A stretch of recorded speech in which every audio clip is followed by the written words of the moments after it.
नमस्कार साथियों। लोकसभा चुनाव 2024 में मतदान प्रशिक्षण जो दल होता है उसको कौन कौन से कर्तव्य बताए जाते हैं, पीआरओ के कौन से कर्तव्य हैं, पीओ फर्स्ट के कौन कौन से कर्तव्य हैं, पीओ सेकंड और पीओ थर्ड के कौन कौन से कर्तव्य हैं, इन विषयों पर हम चर्चा करेंगे। तो आज चर्चा करने वाले हैं पीआरओ प्रथम के कर्तव्य। पीआरओ के जो कर्तव्य हैं वो हैं कि जो पीआरओ होता है वह मतदान केंद्र का पर्यवेक्षक होता है, ऑब्जर्वर का काम करता है, सारी चीज़ों को नोटिस करता है कि क्या क्या मतदान केंद्र पर हो रहा है। मतदान केंद्र के आसपास 100 मीटर की परिधि में संपूर्ण व्यवस्था का दायित्व पीठासीन अधिकारी का है। जो पीठासीन अधिकारी होता है, पीआरओ होता है, जिस दिन पोलिंग पार्टी पहुंचती है मतदान केंद्र पर, वहां पर सारी चीज़ें आसपास देखता है कि किसी भी प्रकार की आचार संहिता का उल्लंघन नहीं हो, वहां पर किसी भी प्रकार का चुनाव से संबंधित पोस्टर होर्डिंग या फिर चुनाव के प्रचारक वहां आसपास ना हो। मतदान केंद्र की स्थापना, मतदाता पंक्तियों को विनियमित करना, चुनौती और निवेदित मतपत्र, टेस्ट वोट, अंधे, शिथिलांग, अल्पायु एवं एएसडी मतदाताओं द्वारा मतदान के मामले निपटाना। पीआरओ का काम होता है कि अगर मतदान की व्यवस्था करना। व्यवस्था कैसे करना? अगर एक कमरा है तो इसी में से एक कमरा है और उसमें एक ही गेट है तो उसी में से एंट्री भी करानी है और हमें एग्जिट भी कराना है। और कमरे में अगर 2 गेट हैं तब तो एंट्री और एग्जिट में किसी भी प्रकार की दिक्कत आती नहीं है। पीठासीन अधिकारी को ध्यान रखना होता है कि जो पोलिंग की मशीन है वीवीपैट, वो उस तरह से रखनी है ताकि पोलिंग मशीन और वीवीपैट कोई दूसरा उसको ना देखे। साथ ही जो वोट होते हैं, निवेदित मतपत्र होते हैं या टेस्ट वोट होते हैं, अंधे शिथिलांग के वोट होते हैं या अल्पायु के वोट होते हैं, उनके मामलों को देख करके और उचित कार्रवाई करने का काम पीआरओ का होता है। अगला काम होता है ईवीएम पर मॉक पोल करना और मॉक पोल का डाटा क्लियर करना और प्रमाण पत्र जाना। ईवीएम पर कम से कम 50 वोट डलवाने हैं मॉक पोल के दौरान और हर कैंडिडेट को एक एक वोट मिलना आवश्यक है। और अंत में डेटा को क्लियर करने के बाद प्रमाण पत्र जारी करेगा। पीआरओ नियंत्रण यूनिट में ग्रीन पेपर सील टैग लगाएगा, एड्रेस टैग लगाएगा और मतदान के लिए मशीन को तैयार कर देगा।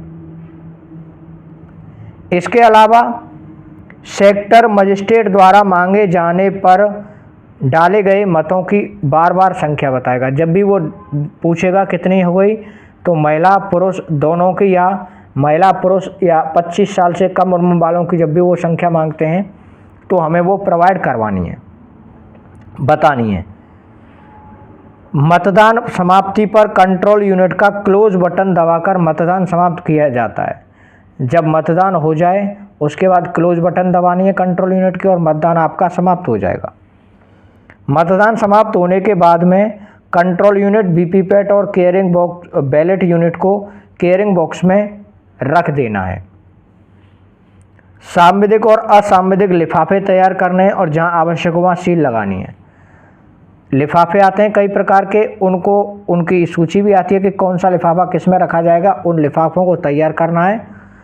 कुछ एक लिफाफे सील होते हैं और कुछ लिफाफे खुले हुए रहते हैं। समस्त मतदान सामग्री एवं मतदान सदस्यों के साथ वापस लौटकर प्रथम व द्वितीय और तृतीय काउंटर पर सामग्री जमा करवानी है। जब आपकी पोलिंग पार्टी लौट करके आएगी तो आपको ध्यान रखना है कि 3 काउंटर बने हुए होंगे, उन तीनों काउंटरों पर सामग्री आपको जमा करवानी है।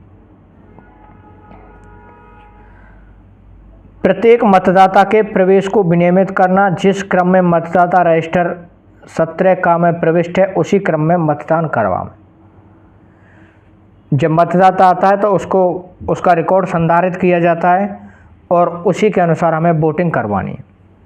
डाले गए मतों की संख्या का समय समय पर मतदाता रजिस्टर में प्रविष्ट मतदाताओं की संख्या से मिलान करें।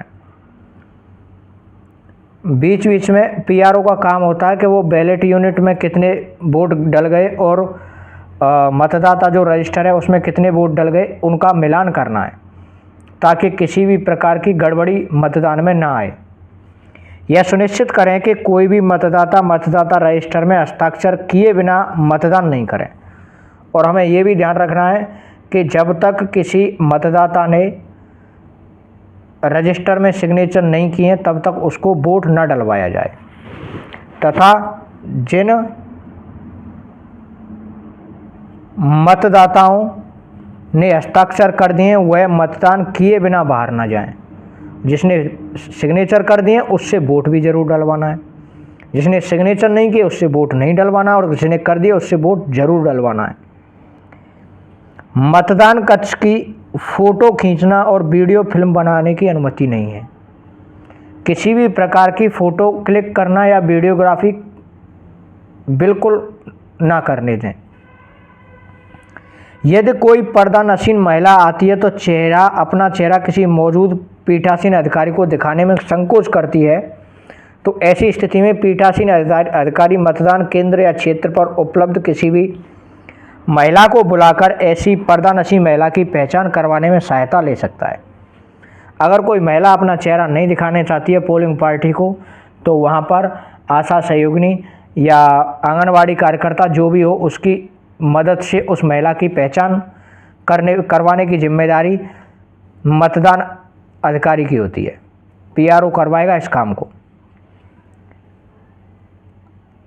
आवश्यक बात यह भी है कि पीठासीन अधिकारी की अनुपस्थिति में मतदान केंद्र पर जो पीओ फर्स्ट होता है, प्रथम नियुक्त मतदान अधिकारी है ना, वह पीठासीन अधिकारी के कार्यों का निर्वहन करेगा। पीआरओ की अनुपस्थिति में पीओ फर्स्ट उसके कार्यों का निर्वहन करेगा, दायित्व संभालेगा। ध्यान रखने की बात है कि 90 मिनट पहले हमें मॉक पोल करना है। मॉक पोल के समय अगर 10-5 मिनट वेट करना है। अगर किसी भी पार्टी का एजेंट नहीं आता है, किसी भी कैंडिडेट का एजेंट नहीं आता है, तो हमें अपने स्तर से मॉक पोल करवा लेना है। और जब वो आते हैं तो उसके बाद उनके एजेंट की नियुक्ति कर देनी है, जिनसे हस्ताक्षर लेने हैं। और नियुक्ति करने के बाद में निर्धारित समय पर अपने किसी भी काम को लेट नहीं करना है। सिर्फ 10 से 15 मिनट आप उसका वेट कीजिए। अगर नहीं आते हैं तो आप अपना मॉक पोल करवा के आगे की प्रक्रिया को शुरू कर देना है। तो ये थी पीआरओ फर्स्ट की ड्यूटी से संबंधित जानकारी। अगर वीडियो अच्छा लगा हो तो चैनल को सब्सक्राइब करें। अगले वीडियो में हम मतदान अधिकारी प्रथम के कर्तव्यों को देखेंगे। Thank you.